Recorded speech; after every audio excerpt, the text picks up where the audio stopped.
Good morning. George, Fat Ninja Food Forest. The end of oil as we know it. When you talk about the Strait of Hormuz, or just the fact that we should be reducing it 20% per year. And everything in our lives almost is dependent, the modern system is dependent on that. So as we go away from oil, we're going to find ways to simplify our living. A big part of that growing our food. People are going to want to plant gardens.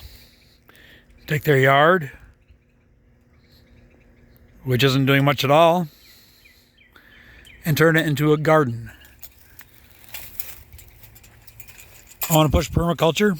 I want to push this kind of gardening because almost everything you see here is edible.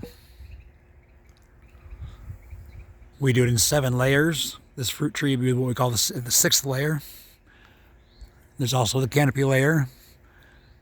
There's climbers, like these grapes. There's shorter nitrogen fixing bushes and bush cherries, like that Cornelian cherry, the Nanking, the gummy berry.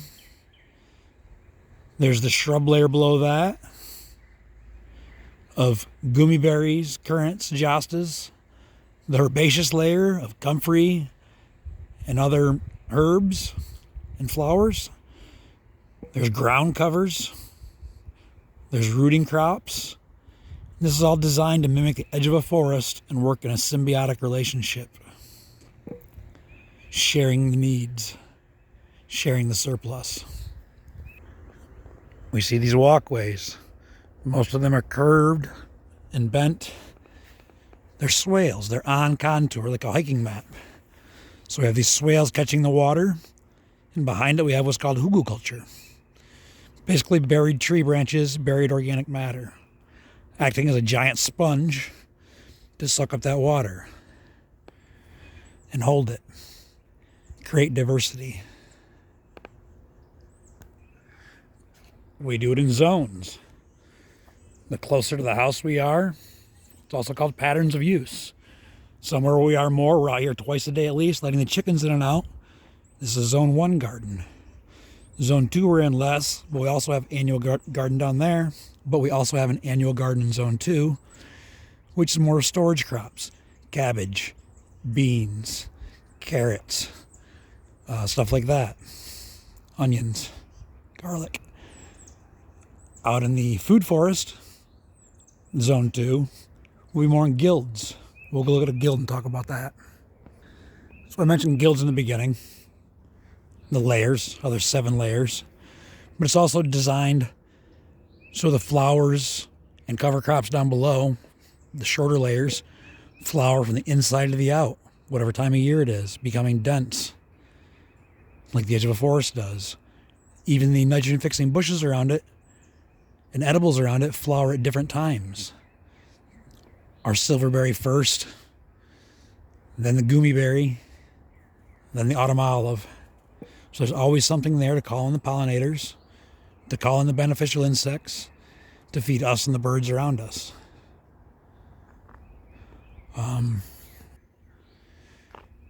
Even on these swales or the hugel mounds, the front of most of them have stones or concrete, so we can catch and store that energy in that way, storing that sun's heat. Spring comes a little earlier, fall stays a little later, creating microclimates. Many of these swales, especially when they go from a steeper area, have a pond built in. That pond overflows into the next pond and into the swale below it. These are other microclimates, but also bring a diversity of helpers.